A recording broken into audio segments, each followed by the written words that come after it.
All right, welcome back to the Mediaverse Studios podcast. Tonight we have Eric Freese on the show, and we are thrilled to talk with him about the Cedar Rapids Independent Film Festival. CRIF is coming up on April 5th, 6th, and 7th, and we are really looking forward to that festival and getting to just kind of meet up and network with all the other filmmakers in Iowa and see a lot of great films. How you doing tonight? I'm doing great, Jake. Thanks for having me on the show. Yeah, no problem. All right, so I guess let's just start with some of your background. Like, how did you get into... Well, let's get into how you got into the film festival game, but also, like, where are you coming from on this? Okay, so I have a long history, but I'll keep it brief. I graduated long ago from the University of Iowa with an art degree, and I was a graphic designer and an art director for a dozen years. But always had the kind of this film thing from my childhood. We had Super 8 movie cameras growing up, and I was making stop motion movies with my Hot Wheels cars and things like that. But always had this thing that I really wanted to work in film or video somehow. And so I went back to school, back to the University of Iowa, and got a cinema production degree. And then while I was doing that, I was also kind of getting involved with some of the local filmmaking groups, people that I knew.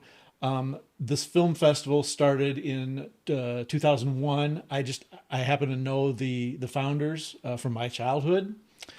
And at that time, I was going back to school, and I said, hey, it might be kind of cool to work on a film festival also, while I'm immersing myself in the rest of the cinema world. Mm-hmm.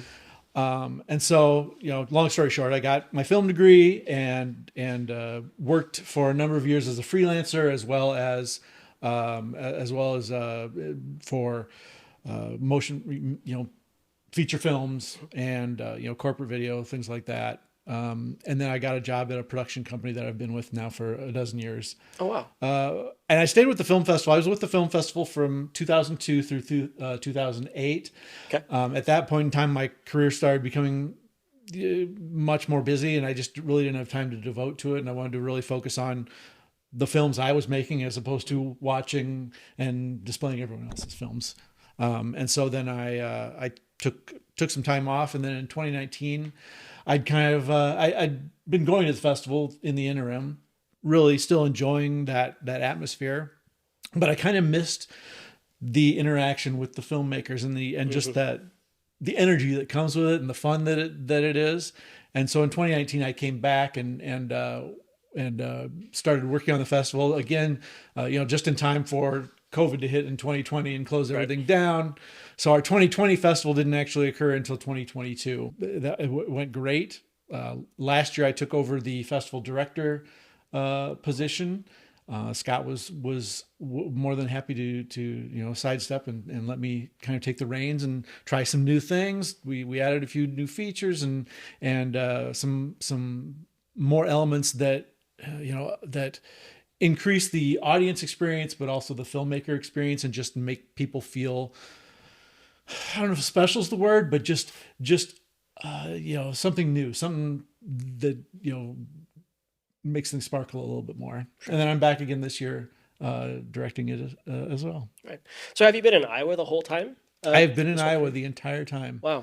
That's amazing. Yeah, it was interesting. When I first got out of film school, I kind of did the whole investigating LA thing and went out there and just kind of poked around a little bit and talked to some people working in the industry out there, and I just kind of realized that it just was not my environment, not the kind of place where I wanted to be.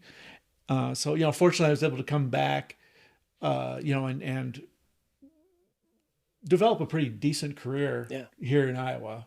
And it's been great. It's been great the whole time. It is amazing to see someone that has built a film career here in Iowa and been really successful at it. So it's inspiring.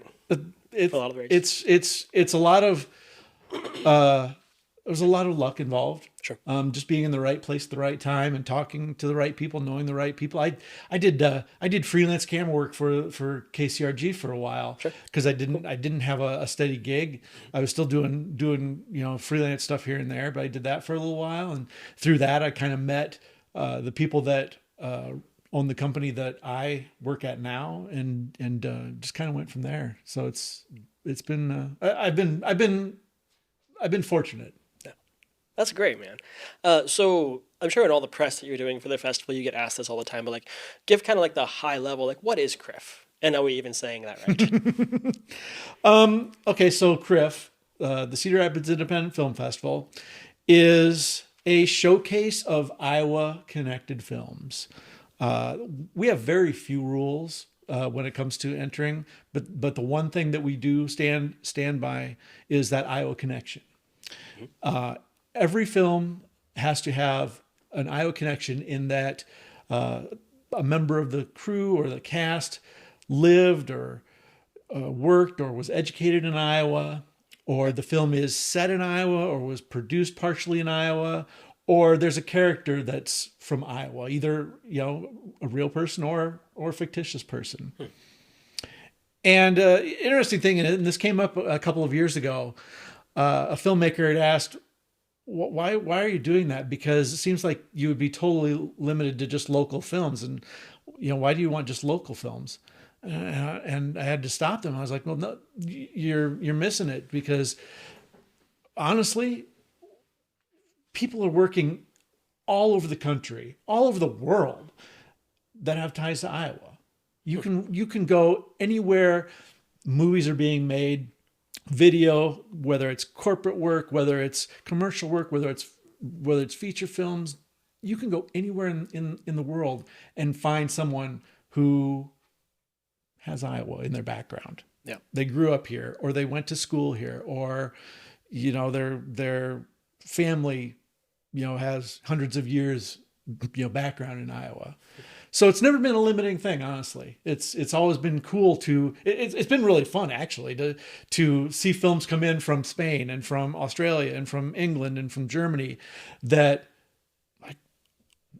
we're not just local films. We're getting films from everywhere. And it's cool to just then talk to these filmmakers and, find out what their story is, find out what their Iowa connection is, and learn more about, what's going on in their part of the world. Is there a criteria or like a weight given to how connected to Iowa they are, as in terms of like, if someone made a Star Trek movie from England, it's like, oh well, it counts because James Kirk is from Iowa. Like it's pretty loose. But is there more like, is it if a stronger connection? Honestly, that would pass. Okay, that would pass. The characters from in fact, we have a film in this year that one of the main characters is from Iowa. Okay, and that works. Sure. It's all about how that Iowa connection affects the film itself. Whether that's by virtue of the filmmaker having grown up or experienced a significant portion of their life in Iowa to give that kind of that Iowa informed way of producing or directing or whatever, or acting. Or that you've created a character. If you're a narrative filmmaker and you've created this character that is from Iowa, that you may not even have any. You may never have been to Iowa, but you have this idea of what it means to be an Iowan, and you're giving that idea. You're giving that character, those character attributes to that character.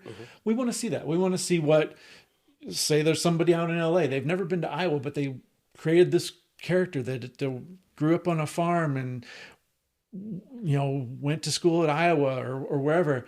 We want to see how other, areas of the country, areas of the world are viewing Iowans through how they create their characters. Oh, I like that. So it's not so much the tangible connection as much as the perception that Iowa is giving out. That's what you're trying to investigate. Yeah. Okay. Yeah. I like that. We don't have to. You don't have to stamp a UI sticker on them or throw a barn in the background and say, oh, it's in Iowa. But Sure. show us how your story is affected by Iowa, whether it's people, whether it's culture, whether it's geography, whatever. Cool. All right, I like that. So I guess let me ask some more about the logistics. So the days, the shoot schedules, how many theaters do you have, and what's your expected turnout right now? So we're running Friday, April 5th from I think around 12:30. You can go on the website and check me on this. But What's the website? what's the website? The website is crifm.org. Okay. But yeah, no, from about 12:30 on Friday up to I believe 10:30. Okay. And then we run again from 9 a.m. on Saturday all the way through 9:30 p.m. on Saturday. Saturday morning, from 9 to about 12:05 in that neighborhood, we have all 5 screens in the theater. The rest of the time Wow. we're running on 2. Wow, that's amazing that you guys got all 5. Yeah, it's great. And then of course on Sunday we have Student Cinema Sunday, Yeah. which runs from I believe 1 o'clock to about 5 o'clock, Cool. and that's on 2 screens also. But it's great. I mean, it allows us to show something like 21 hours of films twice. Yeah. Every film gets 2 screenings. So That is a very unique thing that I've seen at Criff is you guys do 2 screenings to get everyone an opportunity to watch their film and someone else's film that they want to see. right, yeah, know, well, it works in their that's schedule. always been a thing. It's like, well, I mean, especially when you're programming in multiple screens. Like when the first 3 years of the festival, we were in places that had one venue. When we moved to Collins Road Theaters, it was like, all right, now we're using multiple screens. Well, this film's showing then, and this film's showing at the same time, and people can't see it. It's like, well, let's show it twice. It gives people an opportunity to build out their schedule, in a fashion that they can see more films. They may not be able to see all of them, Right. but they'll be able to see a good chunk of them. Yeah, I'm sure it's it's an interesting challenge trying to prevent as much overlap as you can Right. with scheduling. Oh, it is, and that's it's interesting because that's my favorite parts of the festival are just coming up with interesting things for people to do, for meeting the filmmakers, watching the films, interacting with people at the event. My least favorite part is the developing the schedule. That is awful. We come out of our judges meeting, I'll say we have an amazing panel of judges. Okay. Those of us who are on the staff and board have virtually no say in what gets programmed. It's all on our judging panel, and they come out of the meeting handing us these are the films. These are the films. And they know how many hours we can program, and they say, all right. And so then we sit down for a long time and hammer out a schedule that works, making sure that every film is seen twice, taking into consideration, some years it's been where there's a filmmaker that has multiple films in, and trying not to schedule their films against one another, Sure. So that they have an opportunity to be in the auditorium to watch how the audience is reacting to their films, or participate in the Q&A. So, I mean, that's a challenge.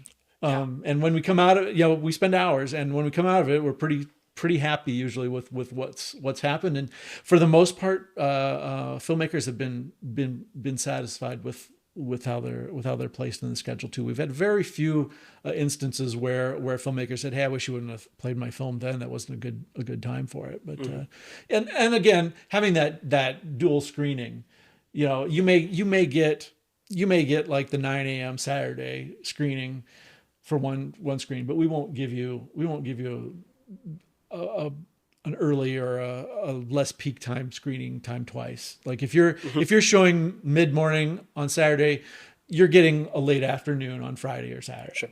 So there's a good chance that your film will be seen by a decent amount of people. Because I mean, obviously that's we want to make sure that as many people are seeing as many films as possible, because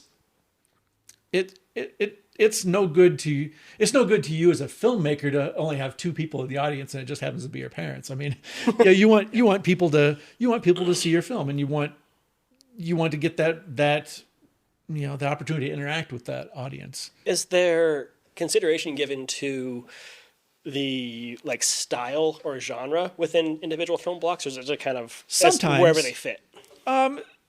Sometimes, I mean, that's one of the initial things we consider is what films are going to play well together. Sure. If we have like a handful of films that have a darker, darker theme, we might try and put them somewhere in the same block just so that they're, so that there's not a lot of people saying, "Oh, I like this film," and classic example. I won't name specific films, but like you have like a child-friendly, happy animation, something fun, and then it's immediately followed by a brooding axe murder type something or other. I mean, it doesn't. It's a fine line to walk between wanting to expose people to a bunch of different genres and filmmakers, but also not making people feel uncomfortable. Yeah. It's we go back and forth. I think I'm going to bring my kids to go see the fun thing, and then oh shoot, there's like a bunch of murder happening now. Yeah, exactly. And it also happens with documentaries too. Like if we'll sometimes get documentaries that have very similar subject, and we'll try and program those near each other just because we know that the audience for this film might be the same audience for this film. Sure. So yeah. You mentioned we when it came to the programming and the scheduling. Who is we? It would be myself, Scott Chrisman, who's one of the founders. He's the board president. Also, we have Diana Hartwick, who's on the board. She's really good with scheduling. Miranda Mering. We have a great staff. We have a bunch of college interns this year that are great. But and we're all volunteers, so nobody's getting paid to do this. It's all for the fun. Yeah. When I went last year, you guys were really well staffed, and like everyone knew what was going on, and they knew who to ask if they didn't know, and they do a really good job there. Oh, good. Then that means good. That's good. Hopefully, we'll continue that this year. Yeah. You mentioned that you have a panel of judges that is not the CRIF staff. So who are these judges, if I can ask, and then what is their criteria that they're judging these films on? I know that they get all the submissions from Film Freeway, and then I guess kind of track the progress of a film that gets submitted to the screen, I guess. Okay, so first thing when the film comes in, we make sure that it's got the Iowa connection. That's first and foremost. It has to have that. Then we double check on category, making sure that if someone's entered in a student category, that they're actually a student, things like that. And then it goes on to the judges, and we had something like 45 hours worth of films submitted, and they watch the vast majority of them. They watch at least, like in the case of features, at least half the feature, if not more. Some of the judges are very good about watching absolutely every minute. Others will watch like all the shorts and maybe watch, a half to 2/3 of a feature. It's a lot of time commitment. It's a lot of hours. Yeah. It's a lot of hours. And these are volunteer judges as well? They're volunteers. Yeah. Wow. Yep. And they're a variety of people. I mean, we try and keep it a kind of a diverse group of people with lots of different life experiences, people with different perspectives. So we have filmmakers, we have writers, we have TV producers. Are they all like pretty like industry people? Yes and no. Okay. I mean, they're not necessarily working in the industry. Some of them are retired from the industry. Okay. Others are kind of not in the industry as a participant, but as a consumer, but very well educated consumer. Right. That's the audience, right? You want to. Right. They can judge, yeah. Right. But and our judging panel changes from year to year. There's a few that are pretty consistent, but from year to year we mix it up a little bit just to get different perspectives. Of course. I like that. And the criteria that they're using, we kind of set out a very specific grading scale where they're judging the overall story, where they're judging directing, casting, audio, cinematography, all the standard categories, and doing a numerical score. Okay. But and when all of that is done, and when they get together for the final judges meeting, which is a full day event, Wow. They're going through, they're using those, they're looking at those scores, and those scores are that they are the initial result, but not the end result. So like say there's a film that got a 10 and a film that's got a 9, but when they get together and they talk about the merits of that 8 or that 9 or that 10 or whatever, they may decide that no, you know what? I think actually that 8 may be better than the 9 and the 10. Let's move it up to gold. And it's Okay. so those scores are really they're a basis by which they start the dialogue. But when the real judging and the real awarding of the Eddies happens during that meeting, where they really get a chance to talk with one another, and in some cases, if a judge, one judge may have a completely opposite opinion of a film than another judge. That's And they have to discuss it, and they have to figure out, okay, what did you actually, I don't understand why you like that. Oh, can you explain? Oh, okay. And as, as facilitators and as we're not participating in the discussion, but we're observing the discussion. It's really interesting just to kind of be in that room and listening to them debate, because a lot of times they'll come up with ideas about a film that, well, I'd never looked at it that way. That's interesting. Do you ever have to moderate the discussion? Does it ever get a little heated on disagreements? No, honestly, that's it's been really good. I think we've always managed to hit on judges who are not the argumentative type, that they are people that really want to be fair, that they feel bad when a film doesn't get in, that they thought a side note, we got 102 entries in 45 hours, and we only get to program about 21 of those hours. Yeah, so that means a lot of films don't make it into the festival. Sure. And nobody hates that more than me. Because I've been there. I've entered my films in I've gotten so many rejection notices. It's heartbreaking. And I don't like to have to be the guy that says, your film was good, but just wasn't quite there. And it may not be a reflection on a film, on a person's film, on the work that they put in, all the labor that they put into something. It's just that there might have been a couple of people that, put in 10% more effort, or turned in something that just had, better lighting or better sound or something like that. It's tough. I mean, I give so much respect to those judges, because they have to make those calls as to, this film was really good, but it wasn't there. And it's tough. And I hate nothing more than to have to do that, sending out that, I'm sorry, but you weren't selected email. It's just, I hate it. Well, so I got a rejection letter last year, and I'm not grinding an axe or anything, but the one thing that I noticed that was different about your rejection letter than others that I had received was that it was, well, one, much more empathetic and made me feel like validated as a filmmaker, but two, you all offer a judging critique for everyone that submits. Absolutely. And are you guys still doing that this year? You bet. Okay, talk about that, because that is a very unique thing that CRIF brings that I absolutely love, and I think a lot of the filmmakers love it. It's something we started. I think we were doing it in 2002, honestly.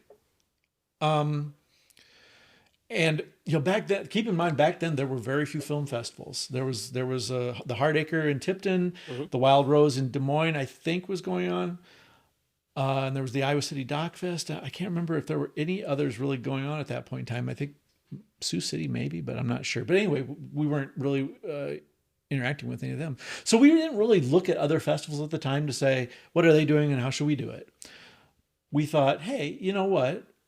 We're having people judge these films, and they're coming up with comments about these films, and they have ideas about, what this person could have done better, or what they really liked about this. Well, there's no reason why the filmmakers shouldn't know that. Right. It's like, if you thought something was awesome and you want to tell them, let's tell them to their face.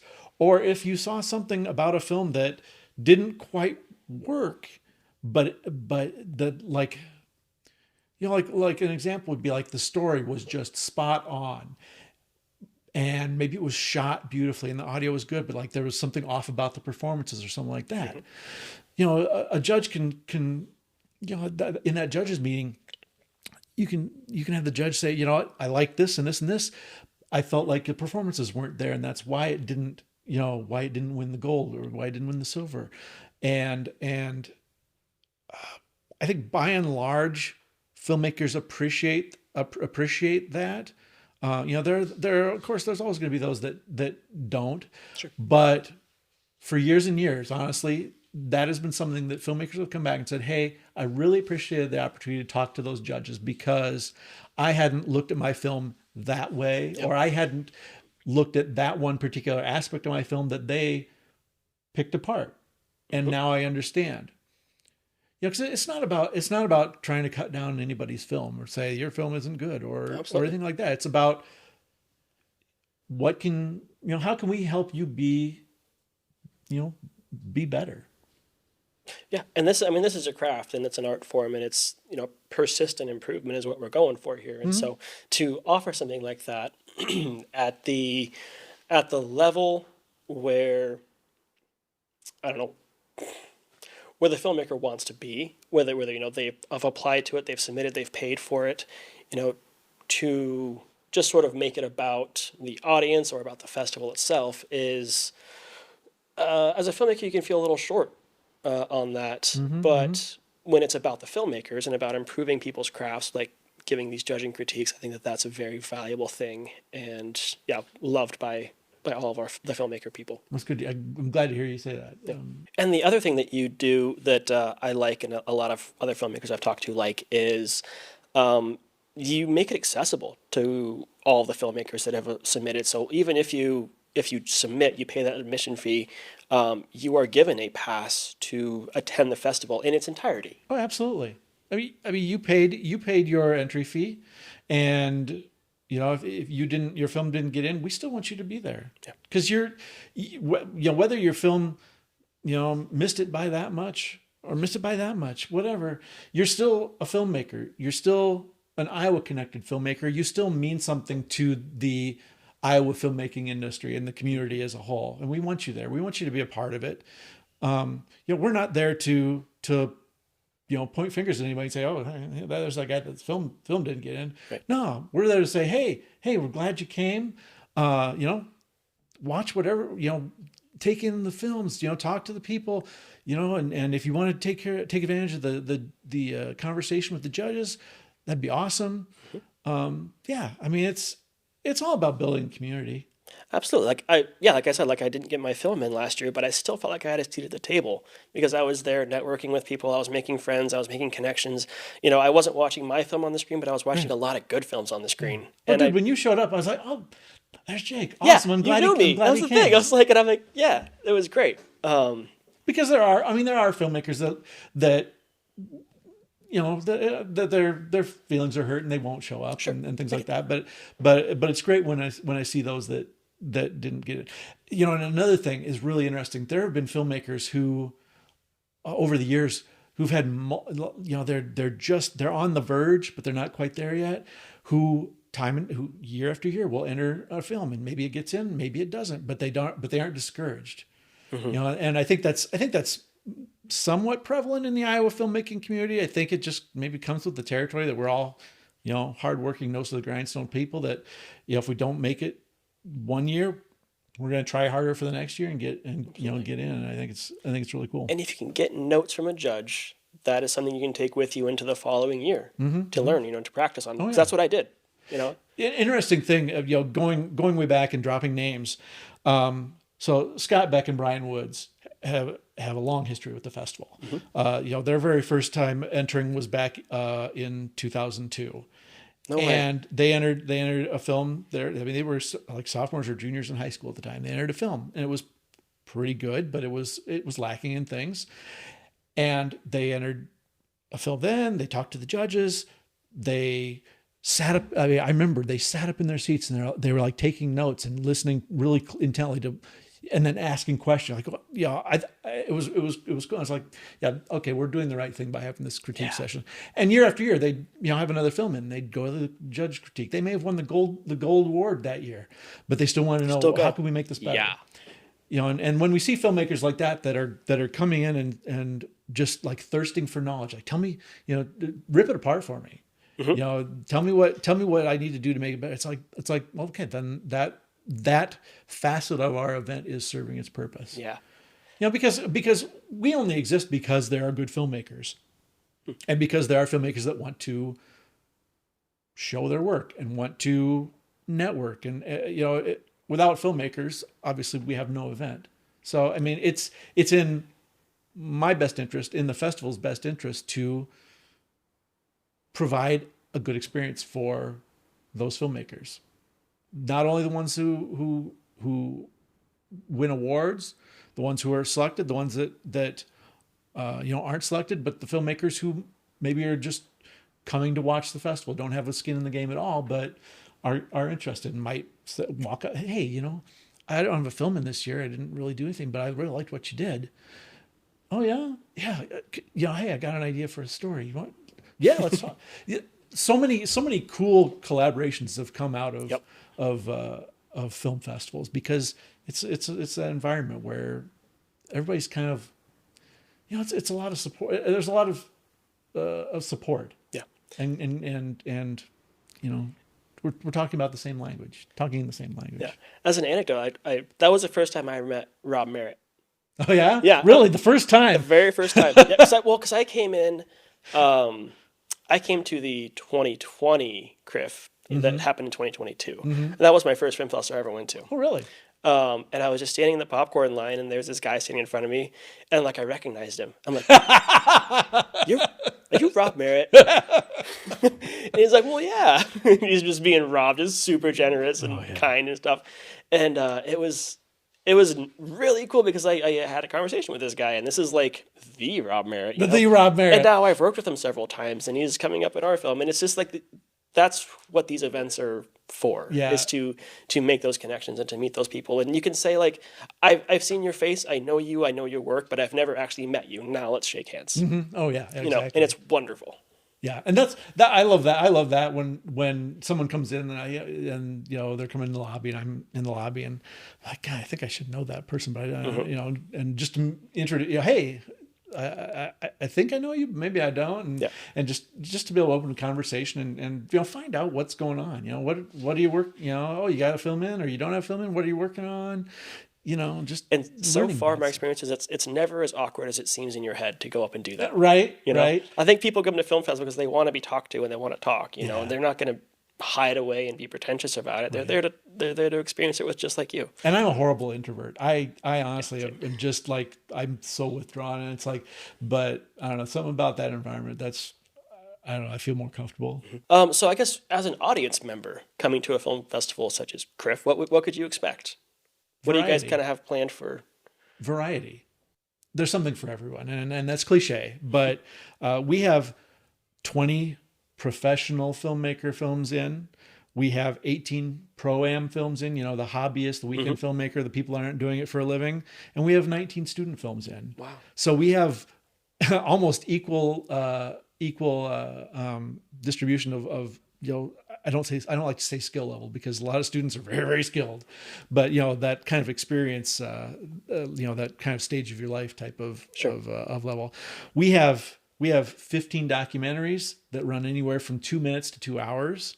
Wow. We have 31 narrative short films. Cool. We have 6 feature films.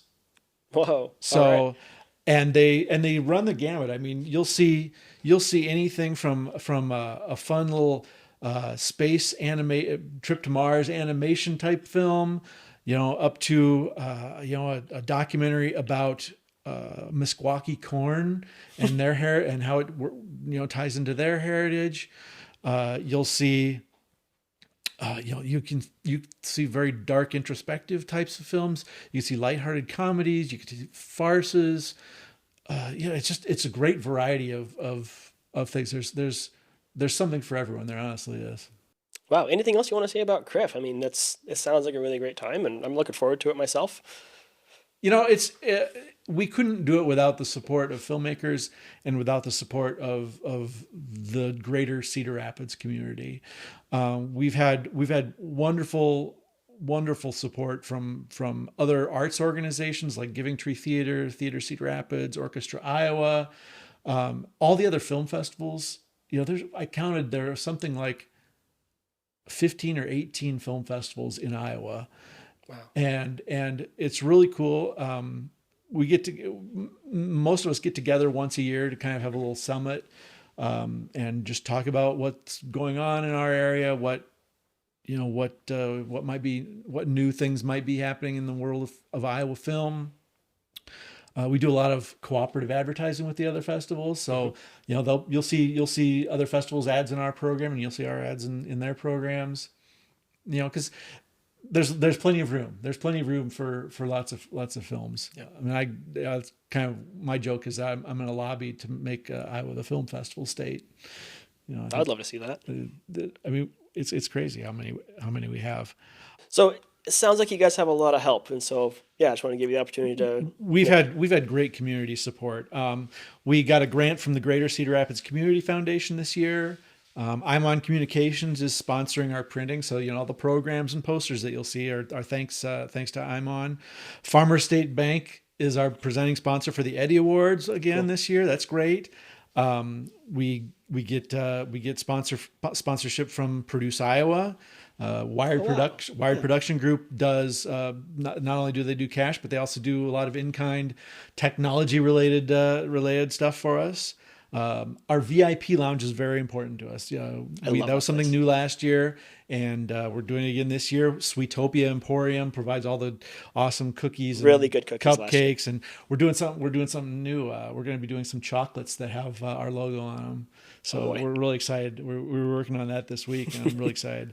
We're bringing Uptown Coffee to keep people caffeinated. Nice. R&D events, they're a big event supplying company. They are doing our tables for us again this year. Of course, we have Mediaverse coming, bringing the podcasting setup to the festival. We're doing swag bags this year, which is fun. We've done a little bag, once in a while, but we're actually doing a good sized swag bag this year with stuff from Atlantic Coca-Cola Bottling Company, Big Grove Brewery, New Pie Co-op, Poncheros, Raining Rose, and Ray Gun. Yeah. Wow, that's amazing. So filmmakers should expect something good in a bag when they come. Wow, that's awesome. It's all about elevating that experience. Yeah, and giving people a little bit more. You guys put on a really good event, and for the $15-20 that you pay for the admission fee, it's like, holy crap! You can get your film in the festival. You also get a seat at the table. You can go to all of the events. Cool swag bag, filmmaker lounge, all the cool, sweet stuff and coffee. You guys you stretch that dollar pretty far, I think you guys really do. That's really awesome. And that the community has kind of come together and rallied around. It's really neat how people really, when you talk to, hey, would you like to support the film festival? And I didn't know we had a film festival. Awesome. Well, let me tell you about it, and wow. Get people to say, yeah, oh, man, how can I help, please? Yeah. So you mentioned the other film festivals in Iowa. Sure. You all kind of have a summit.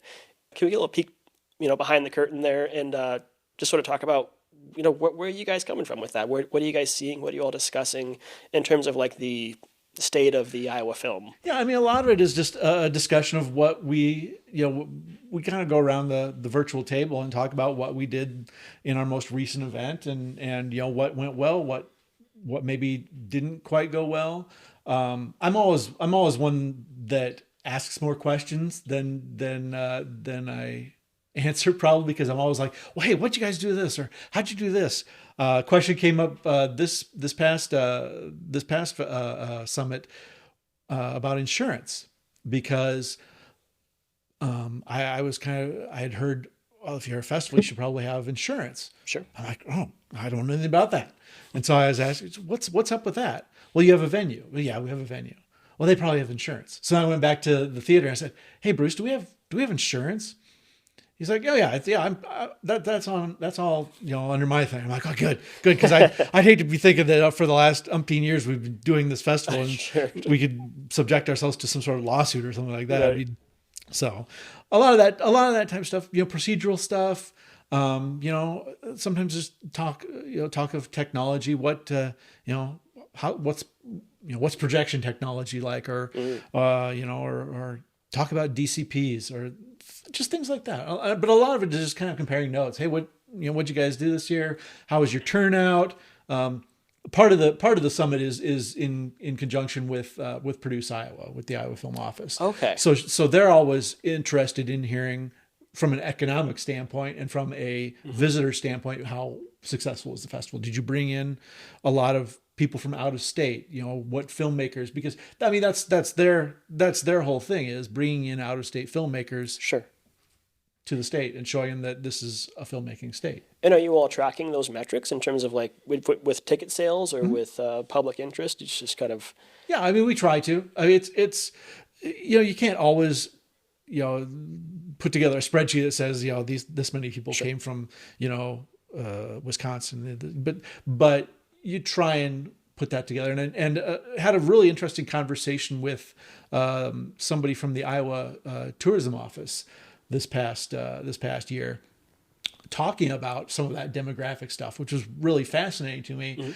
That they can actually go in, and I don't quite understand the whole mechanics of it, but they're able to figure out during our festival weekend, where did people come from? Hey, we noticed that there were 20 people came from Madison, Wisconsin to Cedar Rapids in the second weekend of April.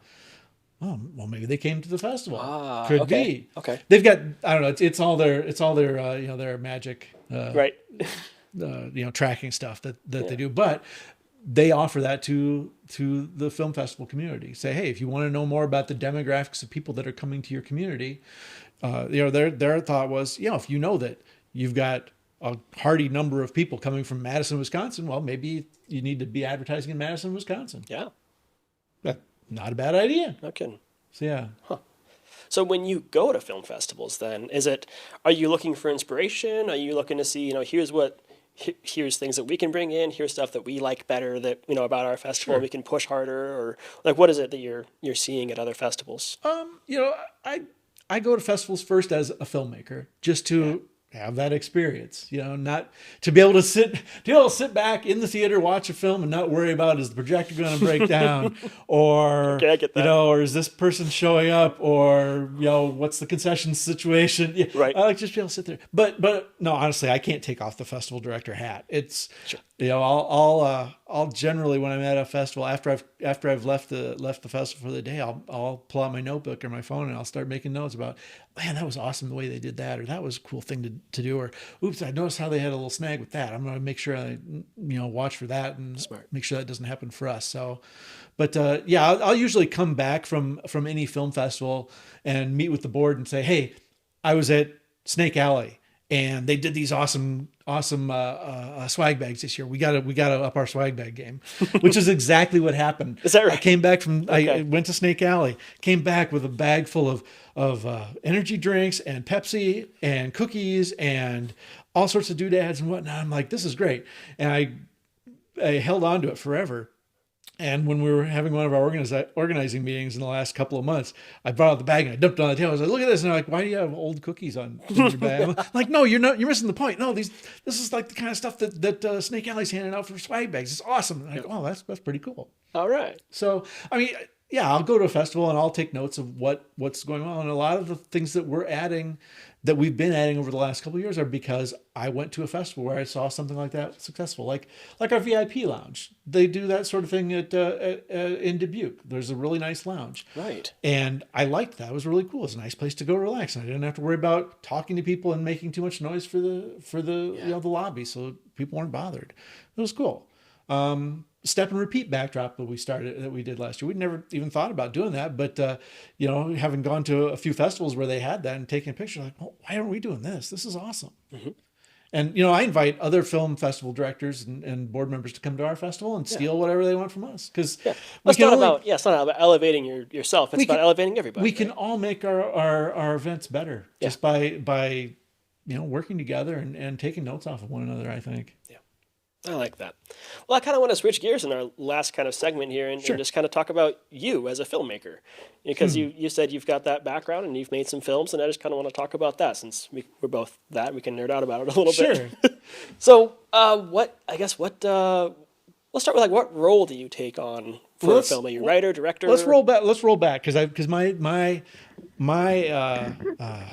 journey's been kind of weird. Okay. I came out of film school, got involved with a few guys that were doing mostly short films. There was an organization out of Iowa City that it doesn't exist anymore, but it was kind of a club, and we'd make short films. We'd get together on the weekends or the evenings, and somebody would have a short script. We'd find some actors. We'd each put on a hat and say, okay, Eric, you're DP on this one. Bruce, you're directing. Mike, your craft service. Yeah, and just kind of the hats would kind of pass around as the films. Okay, that's cool. Films went on, and everyone would get a chance to do to play a role that they were interested in.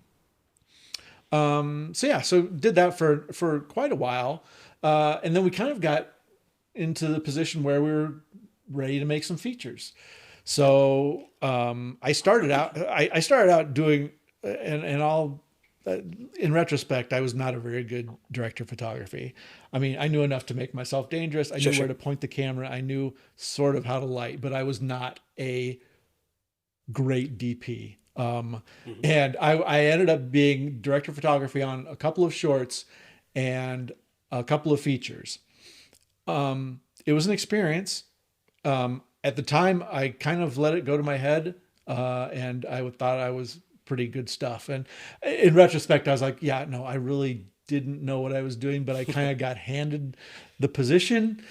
We had fun though, and we made some cool films. And kind of piggybacked off of we had the whole film incentive thing happening at that point in time. There were a lot of new people working in Iowa on film. So it was kind of cool to be able to really pull together a feature length film, small budget crew. I mean, it was still, they were still low budget films, but we were bringing in, we had, a couple dozen people on our crew, and they were specializing in what they were trained to do or what their experience was at. And it was really neat. And I ended up not being a DP on this one feature. It was actually done by the Prescribed Film guys. Mike and Jason. There's a zombie film. Yep. I was second assistant camera on that. Okay. And the DP was Jenny Stolte, now Jenny Dewis, who had a degree in cinematography from Columbia. Okay. She knew her stuff. Sure. And she had been an entrant in CRIF for years and years. Yeah. And brilliant cinematographer. And she shot that, and it was a gorgeous film. It was great. What was that one called?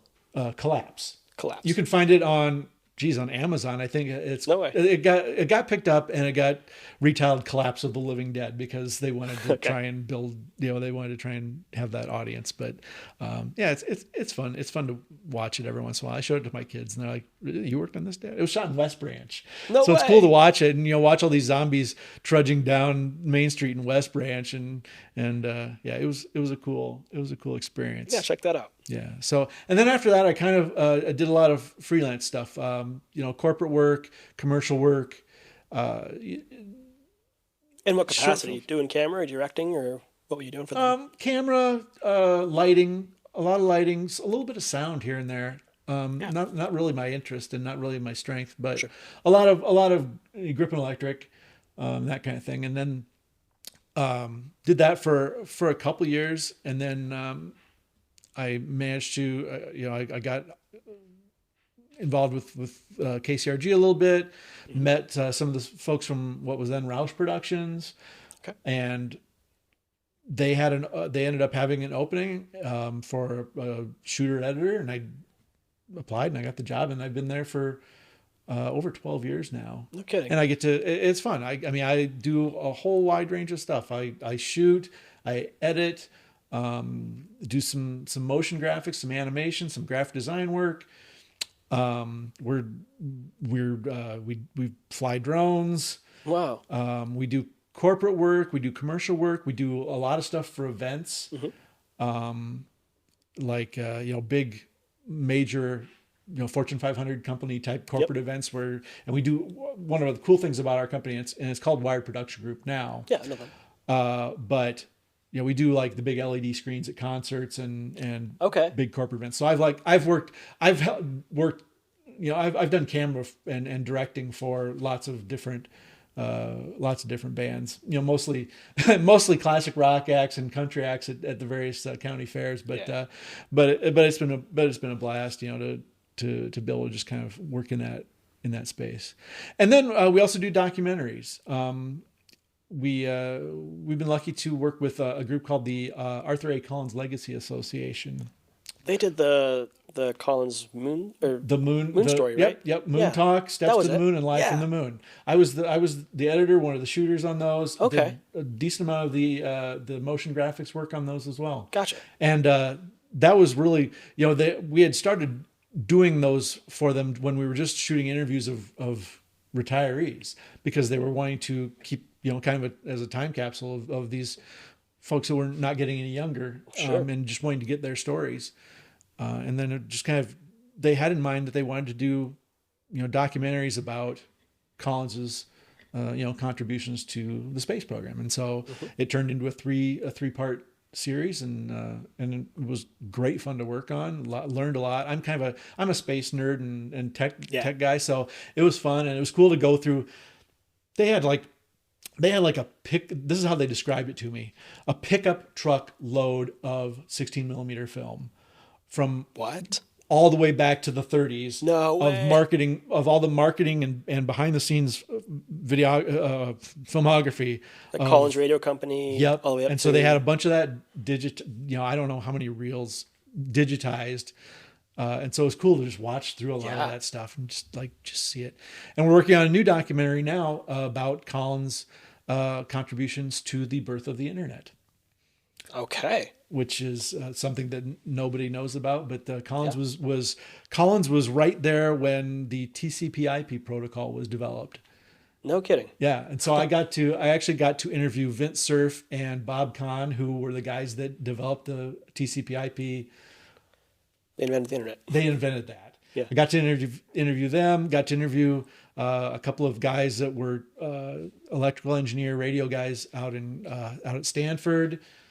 So we're working on that right now. Cool. Hoping to have that finished, by about November. Wow. So yeah, but it's going fun. It's a lot of fun. I work at Collins as a day job, so it's all fascinating to me. Oh, cool. Awesome. Well, man, it sounds like you have your hands in like all the different fields of filmmaking. I don't know about that, but okay, sure. Like you have a very widespread and deep career. It's very diversified but also very successful. It sounds. I've been lucky to just fall into some really good opportunities. I've been in the right place at the right time. And, I think probably most filmmakers will tell you it's a lot of that, where you just happen to meet the right people at the right time, when they needed something or you needed something or you had something to offer, and just, building relationships, and it's tough being an introvert, because that whole networking thing is just, it freezes me. Sure. And it was interesting. I'm taking actually a nonprofit leadership course right now, and I brought up to the class one of our sessions. I was like, I hate my least favorite part about nonprofit work or nonprofit volunteering is that networking thing. Don't call it networking. That's what's getting you. Is you've got this negative connotation with networking. I'm like, yeah, you're just communicating. You're just getting to know people. You just want to learn about people. I'm like, all right, well, that seems a little less threatening. So I don't know. I'll try it out. I'll try it out when I'm at the festival. I'll put on my non-networking, Anti-networking. Yeah. No, I'm not networking. We're just chatting. I'm just chatting. Do you have any other kind of last minute things you want to impart onto the filmmaking community if they're watching this, and anything you want to say or any philosophies you want to pass on. Just keep cranking the stuff out. It's awesome. I mean, I see sort of the mid to late 2000s, there was this renaissance happening. I told you about the club that I was in. There were a lot of pockets of filmmakers throughout the state who were working on different things, and it was really cool. I'm seeing that happening here again over the last couple of years, and it seems like it's really taking off right now. And Mediaverse is right there, thick in it. These groups of filmmakers, whether it's the Quad Cities or up Cedar Falls, whether it's Dubuque or out west or Des Moines, of really creative, hardworking filmmakers putting in the effort, doing great work that can compete with anything on, the studio stage.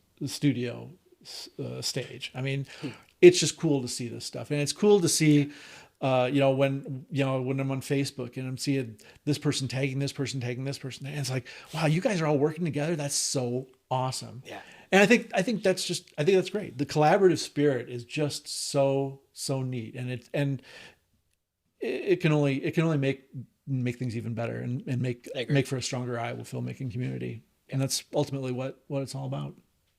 I agree. Wow, amazing. Well, that's kind of all the time we've got, man. But I really appreciate you coming out, and I'm really looking forward to Criff, and just keep going at all this filmmaking stuff. Good deal. Awesome. Well, I look forward to having you there and having all your audience there as well. Of course. Well, that's it for now. We will see you all in the next episode. Thank you for watching.